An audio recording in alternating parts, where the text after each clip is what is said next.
Yeah, I think like I would assume 50 to 100% more search traffic based on Ahrefs. Sometimes it can be accurate, but yeah, somewhere between 50 and 100% more feels a good amount from what Ahrefs is saying to actually the search traffic a site is getting. Yeah. Okay. And let's sort of shift. I mean, we're kind of already talking about it anyway, but I get a lot of inquiries. People actually want me to do what you used to do and manage sites, maybe perform due diligence and take on that role of an advisor.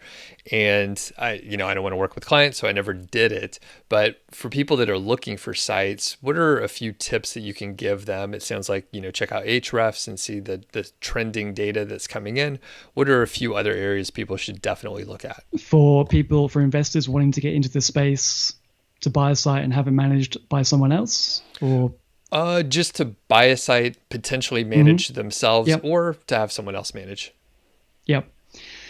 I mean, yeah, the search traffic trend is an important one, and you always need to get access to Google Analytics read-only access and actually see what the true data is. But in terms of looking up a site initially in Ahrefs, in a tool such as Ahrefs, then the trend of the search traffic, and more importantly, if you know that there's been a Google update, does the site look to have been affected negatively by it?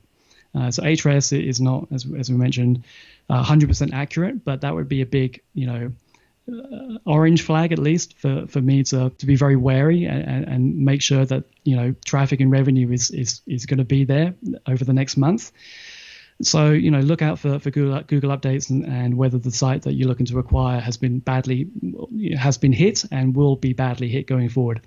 And if a site is trending down, then it's often better to wait for it to stop dropping and to bottom out before you look to acquire, because you don't know where that's going to end.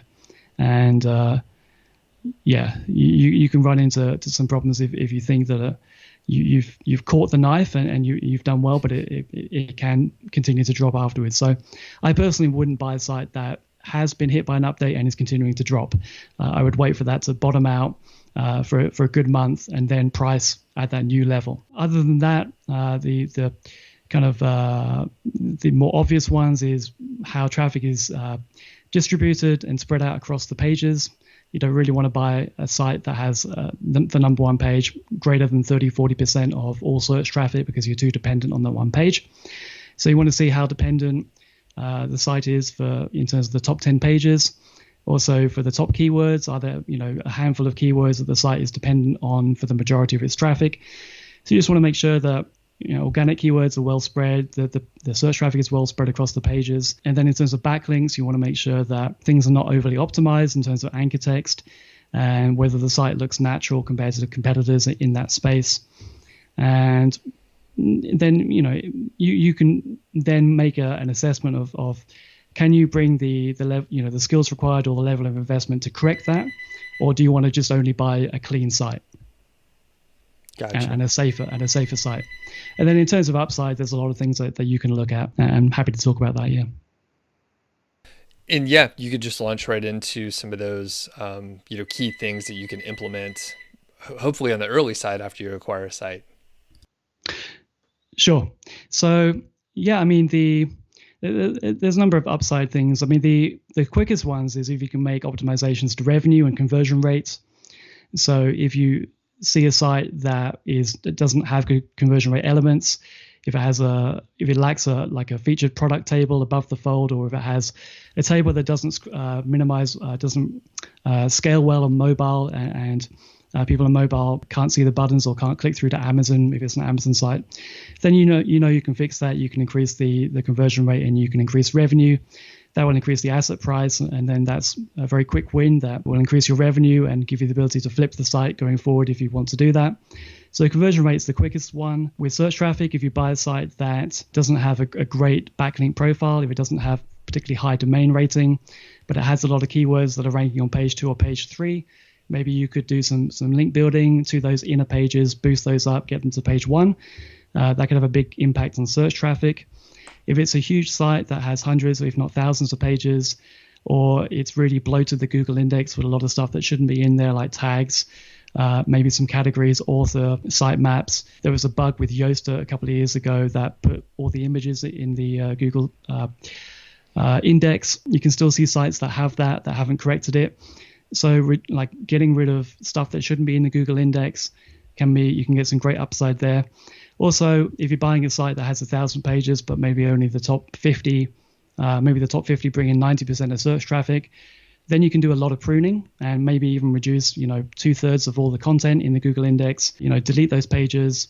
If they have good content, you could then repurpose it, add it to an existing page, consolidate. If any of those pages have links, you can redirect them to pages that are doing better. And I've seen some case studies where you can double search traffic by deleting and pruning a lot of content. So yeah, there's a bunch of stuff that you can do to get upside. You want to buy a site that is already solid at a good price, where the upside is like a bonus. The upside that you can bring is a bonus. So you don't really want to price on the fact that you can deliver upside, because it's never guaranteed, and also during that time the site could lose traffic. So you want to make sure that you can really get ahead by actually benefiting from the upside that you can deliver. Yeah. Awesome. That'll be a great highlight clip on YouTube. So that was so actionable. It's like a flow chart. You buy a site, or even if you have your own site and you're like, what should I be working on? There's probably, 7 things you just mentioned where, you should be able to find 2 or 3 for almost any site out there. So very awesome. Good, thanks. I've just found a couple of others. Like I've got like SOPs that I have within the publication. It's for paying subscribers. So like keyword cannibalization is a good one if you can reduce that. That plays in with the content audit, like reducing the number of pages. If you can combine 2 pages that are competing with each other, you can get a big boost. Especially if they're on page 2 competing, you can get them to page 1. And also like stealing people's featured snippets is a good one too. You can get quite a bit of upside there, and you can do some fun stuff with that. But I think that's pretty much, and also like like tools like Surfer SEO for optimizing on page. If the content you're buying with the site is not perfectly optimized yet in terms of keyword density and LSI keywords, then you can just quickly run content through a tool like Surfer. Just actually follow what it says, add or reduce the number of terms, and perfectly optimize it, and you'll get upside there. So, but I think that's pretty much the 80-20 of that. Yeah. Awesome. And just a simple thing, I bought a site earlier this year, pretty small. That's kind of what I aim for. And the grammar was terrible. So I just went through with Grammarly, maybe tweaked, I don't know, a couple of the titles here and there, a couple of the subheadings, and there was a definite lift in just weeks. I mean, it was amazing because on-page changes just happen so fast. The impact shows so quick in the rankings and in the traffic in general. Just by improving the grammar?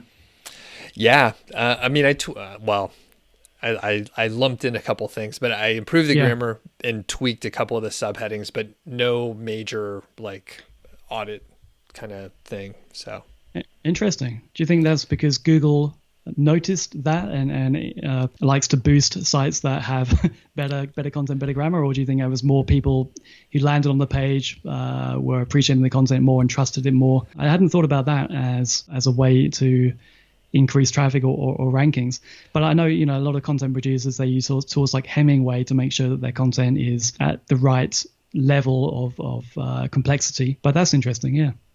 And I think it's probably a combination of the two.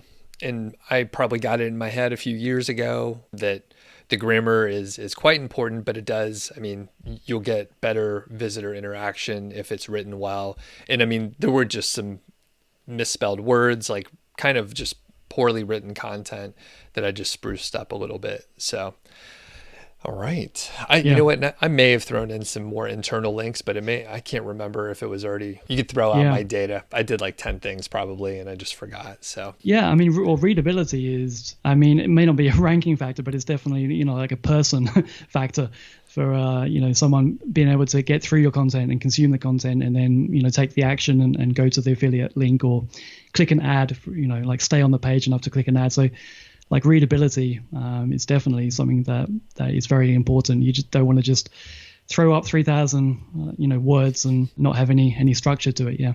Indeed.